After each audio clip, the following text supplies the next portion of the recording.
What if Colin Trevorrow would have done episode 9? What would we have gotten? What would it have looked like? Well, Mr. Sunday Nights happened to do something animated. So right now, I'm going to react to it. We're going to check out that video. And let's see what it would have been like. What episode 9 could have been. Right now, on Everything Star Wars. I'm Rob, I'm here, and you're there.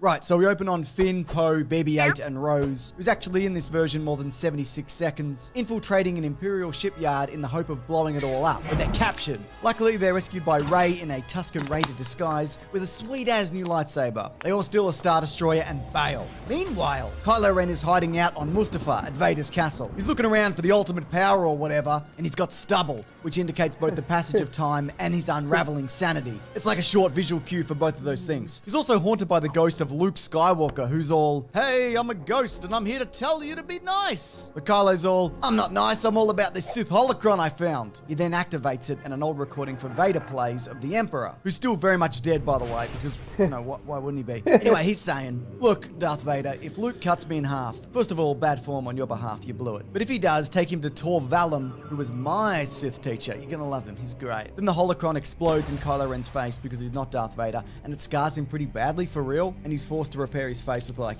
Mandalorian metal. He looks like a real shit show, mate. It's a disaster. So Rey realizes that they've got all these Imperial vehicles on the Star Destroyer that they stole, but no one is around to pilot them. Their army is too small. So she looks at all those Jedi books that she stole, the ones that Luke never bothered to read, and it talks of a Force beacon under the Jedi Temple on Coruscant. And this thing can apparently reach out across the galaxy like a big old phone call, and because it's old technology, the First Order can't stop it. Meanwhile, Kylo comes back to Hux on Coruscant and reminds him, "I don't like you, and I don't like what you're about. But stop the resistance, why don't ya? Also ignore my face, I don't want to get into it. Oh, also, FYI, don't kill Rey. Okay, bye." He then tells Vader's mask that he doesn't love him or need him anymore, and he throws it away. So it turns out Rey's been training with the ghost of Luke. He keeps telling her to be a Jedi. But Rey thinks that maybe there's a middle ground on all this Force light, Force dark stuff that's been going on for bloody forever. Before she leaves though to do adventures, Rey tells Leia that Kylo is probably good, and Leia says, "Yeah, maybe, I don't know. But hey, I reckon you're a new thing, so that's good, I guess." Alright, good luck. Kylo then arrives on the planet Remicor and meets Tor Valum, who says, "We should be friends and I'll train you, but you're all about the past too much." And Kylo says,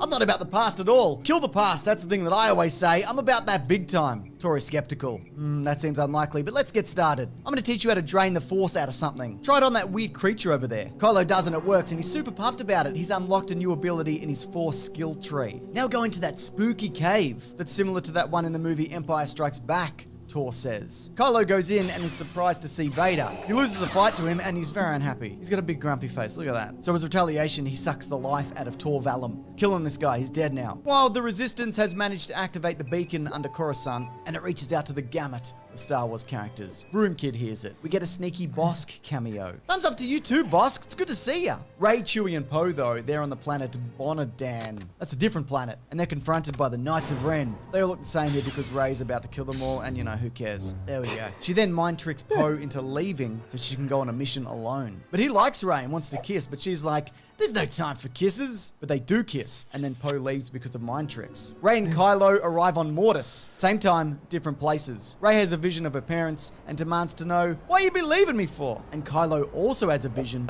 where suddenly he's a little boy talking to Han Solo. Han says, "Hey, don't be so mean all the time. Give me a lightsaber." And little Kylo says, "No." Cut back to Coruscant. There's a huge battle with the Resistance and the First Order happening. One of those classic Star Wars battles of old. Even Lando's there flying a ship. Ethan, who's animating this, is this whole battle, is it a bit too difficult to animate?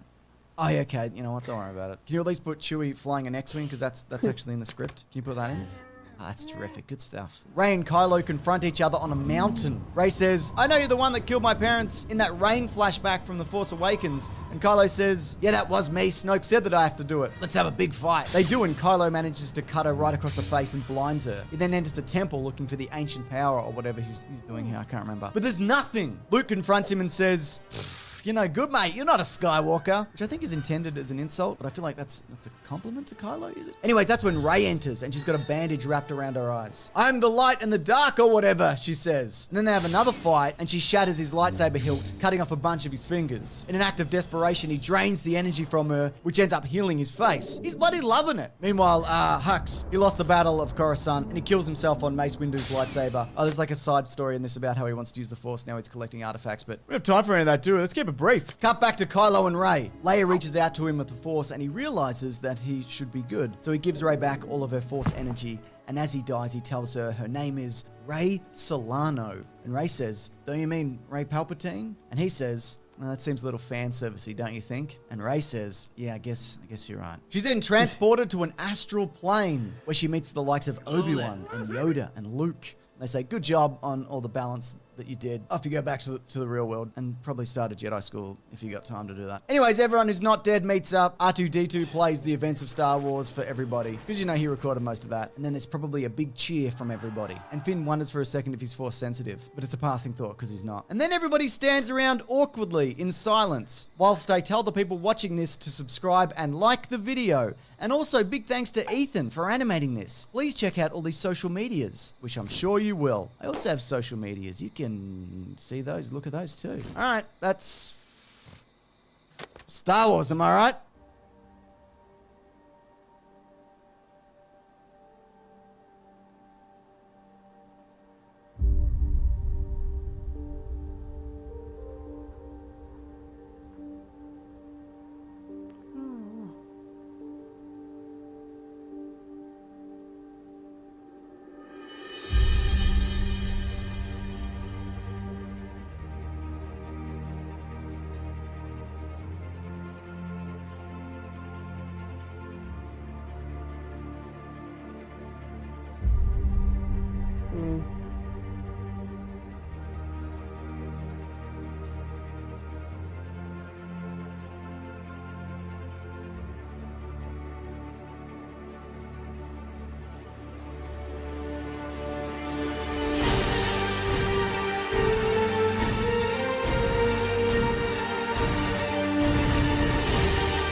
So there you have it.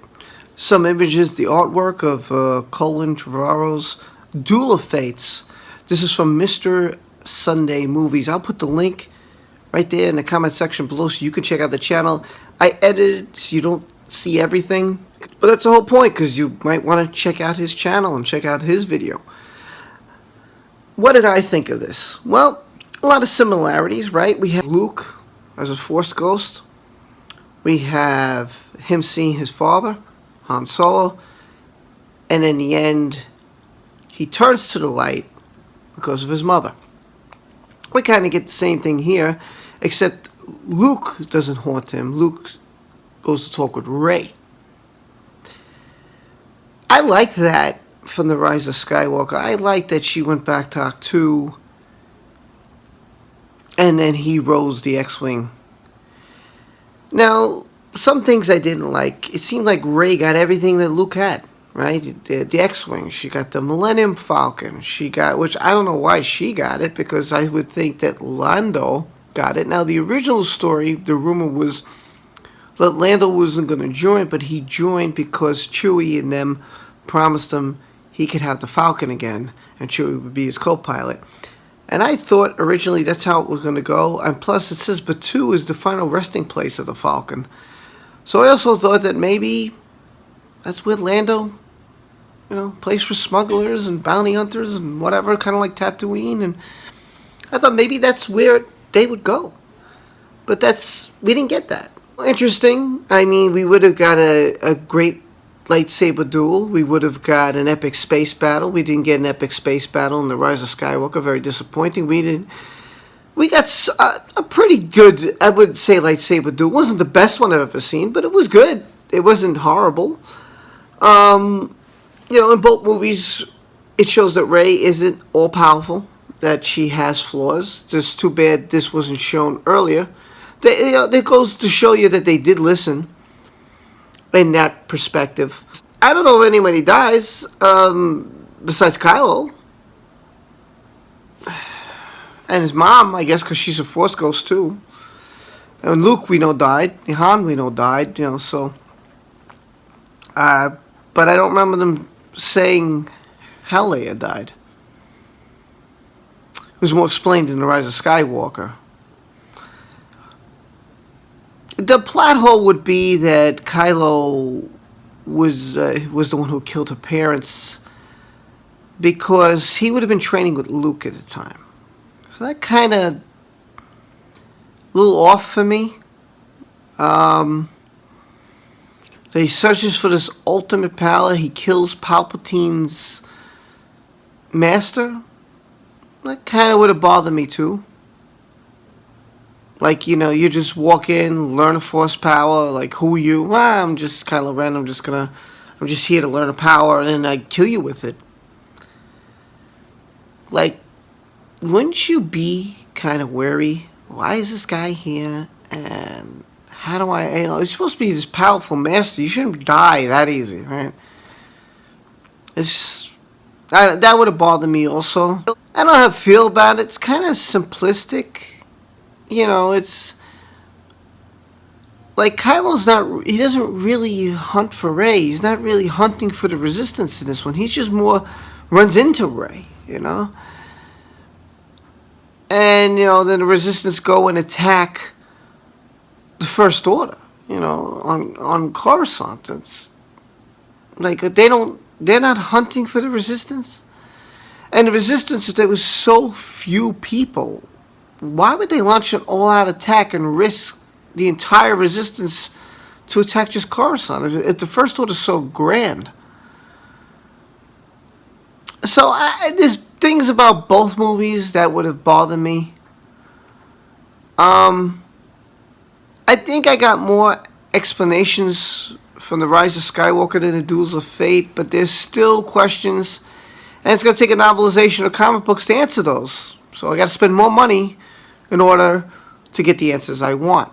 And I think that's kind of wrong. That should be all explained in the movie, unless these are plot holes they didn't think about. And they say, oh yeah, we didn't film this. We rushed this film out. And that's the whole thing about this sequel Disney trilogy. They fucked up in the sense that they rushed the story. They rushed it out. It's like, let's give it to... Yeah, they're a good director. They're a good writer. We'll give it to them and let them make whatever story they want up. Like, no, wait a minute. First of all, you had a trilogy. You threw it away. And you should have a story before you make a movie. Not make a movie before you concrete have a story. And it's got to match up. It's got to work. It's got to make sense. And it just didn't. And that, to me, is why this sequel trilogy failed. Now, you're going to say, okay, well, it made $4 billion, right? Did well. No. Star Wars, It's one of the most beloved franchises in 40 years. Come on. Everybody couldn't wait to see The Force Awakens for the simple reason we haven't seen Star Wars in so long. So it was all hyper. To me, The Force Awakens was just A New Hope, just a little different.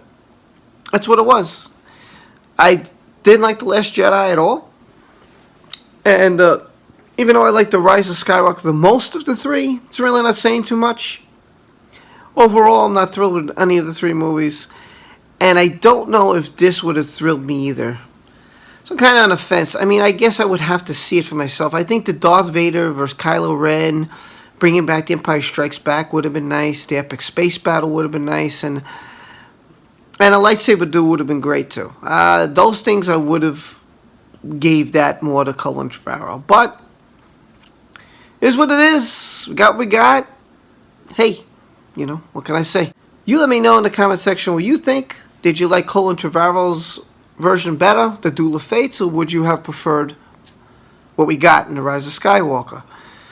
What do you think of all this? Let me know. Let's talk about it. We could debate about it if you write it in the comment section below. And with that being said, don't forget to like, subscribe, hit that notification bell, because I got a lot more Star Wars coming for you. And I'll see you soon. Thanks for your support. Be safe, be well, and you know I love you. Take care.